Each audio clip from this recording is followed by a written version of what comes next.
I would like to use this time to explore a question that I've had in my mind for many years, and that is, why do people follow authoritarian leaders? Why do people follow psychopaths? You might think that in a modern and democratic society, people would reject such leaders and prefer more democratic and participatory forms of government. However, history and current events show us that the authoritarian leader can still attract a large and loyal following, crazy though they may be, sometimes even in countries that have a long tradition of democracy. You know, they have a word. It sort of became old-fashioned. It's called a nationalist. And I say, really, we're not supposed to use that word. You know what I am? I'm a nationalist, okay? So why do some people fall under the spell of authoritarian leaders while others resist them? What psychological factors influence their choice? Let's find out. Number 1, the power of authority. One of the most basic and powerful psychological factors that can explain why some people follow authoritarian leaders is the power of authority. This is the tendency to obey and comply with people who have a position of power or status, regardless of their legitimacy or morality. Psychologist Stanley Milgram conducted a famous experiment in the 1960s that demonstrated how far people will go in obeying an authority figure. He asked participants to administer electric shocks to a person in another room whenever he gave a wrong answer to a test question. The shocks were fake, but the participants didn't know that. They only heard the person scream of pain and pleas to stop. Milgram found that the most participants, 82.5%, obeyed the experimenter's commands and delivered increasingly severe shocks up to 450 volts, even though they felt distressed and conflicted. Milgram concluded that most people will follow an authority figure's commands because our culture reinforces us for obedience. This experiment showed how authority can override our moral judgment and make us do things that we normally wouldn't do. The so-called dark side. Authoritarian leaders exploit this tendency by presenting themselves as strong and confident and decisive figures who know what is best for their followers and their country. They also try to undermine or eliminate alternative sources of authority, such as the media, the fake news things, the judiciary, or the opposition, so that their followers have no one else to trust or obey. Number 2, the power of limited information. Another psychological factor that can explain why people follow authoritarian leaders is the power of limited information.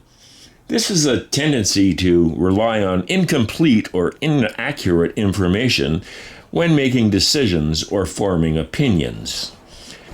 Authoritarian leaders take advantage of this tendency by providing their followers with limited or distorted information that supports their agenda and worldview.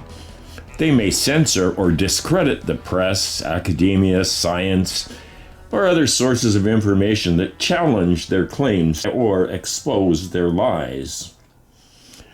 They may also use propaganda, misinformation, or disinformation to create confusion, fear, or anger among their followers and enemies. By doing so, they create a reality bubble where their followers only hear what they want to hear and believe what they want to believe. Number 3, the power of gradually increasing demands. A third psychological factor that can explain why some people follow authoritarian leaders is the power of gradually increasing demands. This is the tendency to comply with small requests that lead to bigger requests. All I want to do is this. I just want to find 11,780 votes. This phenomenon is also known as the foot in the door technique, or the slippery slope effect. It works by exploiting our desire for consistency and commitment. Once we agree to do something small or trivial for someone else, we feel more obliged to do something bigger or more consequential for them later. We also rationalize our behavior by changing our attitudes or beliefs to match our actions. Authoritarians use this technique by asking their followers to make small sacrifices or concessions at first, such as giving up some rights or freedoms in exchange for security or prosperity. Then they gradually increase their demands and expectations until their followers are willing to do almost anything for them, such as supporting violence, oppression, war, etc. By then, their followers have invested so much time in them that they find it hard to back out or change their minds. Number 4, the power of social identity. A fourth psychological factor that can explain why some people follow authoritarian leaders is the power of social identity. This is the tendency to identify with a group that shares their values, beliefs, or interests, and to differentiate themselves from other groups that do not. Social identity gives them a sense of belonging, self-esteem, and meaning. It also influences how they perceive themselves and others, how they behave in social situations, and how they respond to intergroup conflicts. They tend to favor their own group and discriminate against other groups, especially when they feel threatened or insecure. Authoritarian leaders exploit this tendency by creating a strong sense of the in-group, loyalty, and out-group hostility among their followers. They emphasize the differences and conflicts between their group and groups, such as ethnic, religious, sexual, or political. They portray their game as superior, righteous, or victimized, and the other groups as inferior, evil, or dangerous. They also appeal to their followers' emotions, such as pride, patriotism, or resentment, to increase their attachment and devotion to them and their cause. Number 5.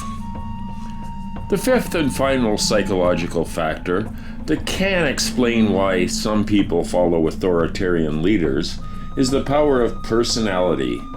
This is the tendency to have certain personality traits or characteristics that make them more or less susceptible to authoritarian influence. Psychologists have identified 2 personality dimensions that are relevant to this topic: right-wing authoritarianism and social dominance orientation. Right-wing authoritarianism is the tendency to submit to established authorities, adhere to conventional norms and values, and aggress against those who deviate in any way from the normal people.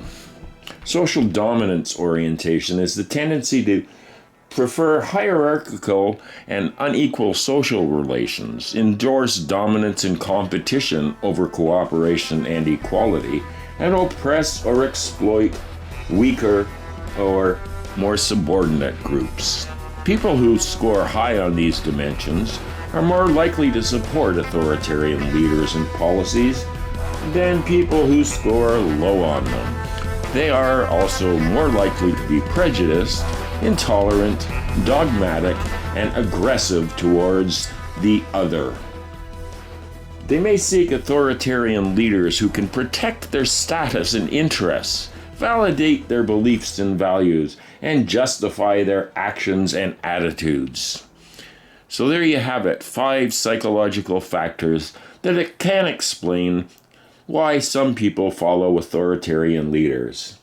The power of authority, the power of limited information, the power of gradually increasing demands, the power of social identity, and the power of personality. Of course, these factors are not exhaustive. There may be other factors that influence their choice, such as situational factors, cultural factors, or personal factors. And not everyone who is exposed to these factors will follow authoritarian leaders. Some people may resist them or challenge them.